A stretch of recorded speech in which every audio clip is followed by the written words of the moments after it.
Film की शुरुआत होती है एलियट और उसकी बेटी रिडली से। दोनों अपने वीकेंड को एंजॉय करने अपने बॉस ओडेल और उसकी फैमिली के पास जा रहे होते हैं।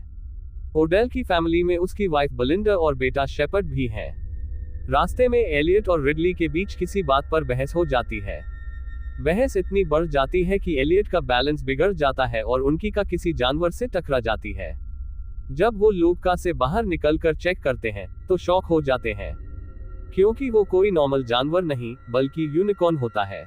यूनिकॉर्न बहुत इंजर्ड था। रिडली जब उसका हॉर्न छूती है तो उसे ऐसा फील होता है जैसे वो किसी और ही दुनिया में पहुंच गई हो। लेकिन एलियट को ये सब बेवकूफी लगता है और वो रॉड उठाकर उस यूनिकॉर्न को मार डालता है। रिडली ये देखकर डर जाती है, मगर एलियट उसे समझाकर चुप कराता है और डेड बॉडी को कार की डिक्की में रख देता है।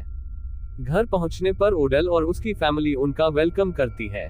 डिनर के दौरान ओडेल एलियट को बताता है कि वो उसे अपनी फार्मास्यूटिकल कंपनी का हेड लॉयर बनाने वाला है, लेकिन एक शर्त है, एलियट को उसकी फैमिली का भी ध्यान रखना होगा, क्योंकि ओडेल को कैंसर है और उसका कोई इलाज नहीं। एलियट को प्रमोशन की बात सुनकर खुशी होती है। उधर रिडली जब वॉशरूम में जाती है और मिरर में देखती है तो उसे पता चलता है कि उसके चेहरे के पिंपल्स गायब हो चुके हैं। रिडली को शक होता है कि ये सब यूनिकॉर्न के खून की वजह से हुआ है। उसी वक्त एलियट को भी पता चलता है कि अब उसे चश्मे की जरूरत नहीं रही, यानी यूनिकॉर्न का ब्लड बीमारियों का इलाज कर सकता है। लेकिन तभी कार से अजीब आवाजें आने लगती हैं। सब लोग बाहर जाते हैं तो यूनिकॉर्न अचानक डिक्की से बाहर निकल आता है। ओडेल और उसकी फैमिली शॉक हो जाते हैं। यूनिकॉर्न हमला न कर दे, इसलिए ओडेल का बटलर ग्रिफ उसे मार देता है। एलियट मजबूरी में ओडेल को पूरी सच्चाई बता देता है। ओडेल को अब समझ आता है कि यूनिकॉर्न के ब्लड में कुछ ऐसा है जिससे बीमारियां ठीक हो जाती हैं। लालच में वो अपनी कंपनी के डॉक्टर्स डॉक्टर संग और डॉक्टर भाटिया को बुलाता है।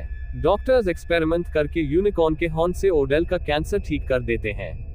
रिजल्ट देखकर ओडेल अब लालच में आ जाता है और भी एक्सपेरिमेंट्स करवाने लगता है। रिडली उसे रोकने की कोशिश करती है। वो बताती है कि कई साल पहले इंसान यूनिकॉर्न्स को उनके हॉर्न और ब्लड के लालच में मारने लगे थे। तब यूनिकॉर्न्स ने इंसानों से दूर रहना शुरू कर दिया, लेकिन ओडेल उसकी बात अनसुनी कर देता है। लैब में डॉक्टर्स छोटे यूनिकॉर्न पर एक्सपेरिमेंट्स शुरू करते हैं, लेकिन तभी उसका पेरेंट यूनिकॉर्न आ जाता है और सब पर हमला कर देता है। डॉक्टर संग मारा जाता है। यूनिकॉर्न रिडली को भी मारने की कोशिश करता है, लेकिन जब रिडली उसका हॉर्न छूती है तो उसे फिर से वही रहस्यमय एहसास होता है। इस बीच गार्ड्स गोलीबारी कर देते हैं और यूनिकॉर्न जंगल में भाग जाता है। ओडेल अब पूरी तरह पागल हो चुका है। वो एलियट और अपने लोगों के साथ यूनिकॉर्न का शिकार करने जंगल पहुंचता है।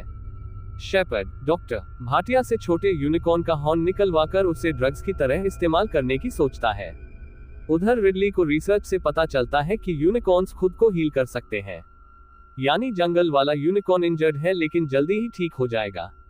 जंगल में अचानक दोनों पेरेंट यूनिकॉर्न्स अटैक कर देते हैं। कई लोग मारे जाते हैं।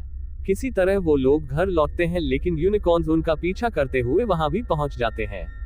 ओडेल उनसे डील करने की कोशिश करता है, मगर यूनिकॉर्न उसे हॉर्न मारकर वहीं मार डालता है। अब सबको समझ आता है कि यूनिकॉर्न्स को बस अपना बच्चा चाहिए।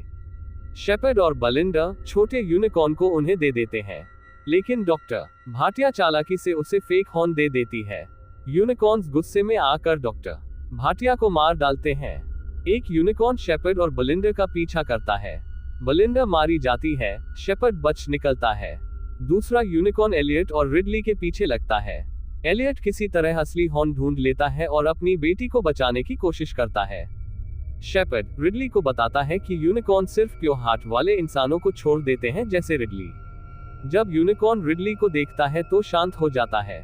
शेपर्ड और एलियट दोनों उसे बांधने की कोशिश करते हैं, लेकिन हॉर्न को लेकर उनकी लड़ाई में शेपर्ड घायल हो जाता है। यूनिकॉर्न खुद को छुड़ाकर शेपर्ड को मार डालता है। एलियट भी गंभीर रूप से घायल हो जाता है। मरने से पहले वो रिडली से माफी मांगता है और आगे बढ़ने की सलाह देता है। एलियट की मौत देखकर रिडली फूट फूट कर रोने लगती है। उसकी सच्चाई देखकर यूनिकॉर्न अपना हॉर्न उसके पिता पर लगाता है और चमत्कारिक रूप से एलियट फिर से जिंदा हो जाता है। अंत में यूनिकॉर्न्स जंगल की ओर लौट जाते हैं। कुछ देर बाद पुलिस आती है और एलियट और रिडली को मास मर्डर का आरोपी मानकर अरेस्ट कर लेती है, लेकिन रास्ते में यूनिकॉर्न्स हमला करके पुलिस कार को क्रैश कर देते हैं और एलियट व रिडली को आजाद करा देते हैं, और इसी के साथ फिल्म खत्म हो जाती है।